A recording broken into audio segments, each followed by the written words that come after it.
The ratio of a rope A to rope B is 3:4. The ratio of rope B to rope C is 7:6. The length of the longest rope is 112. Then the length of rope A equals to how much, and total length of all the three ropes equals to how much? First you will have to find which is the longest one, A, B or C, right?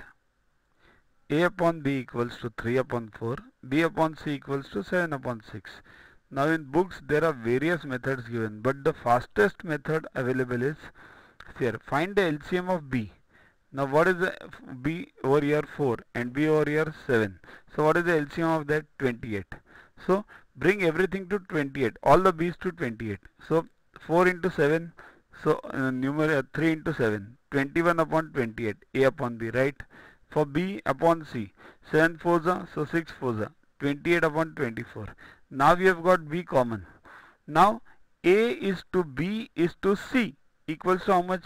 See here, you first thing is you must get 28 common, only then you can compare. Then A is to B is to C equals to 21 is to 28 is to 24, right? So longest is which one now? 28, that is B. So B is the longest. The length is given as 112 of the longest rope.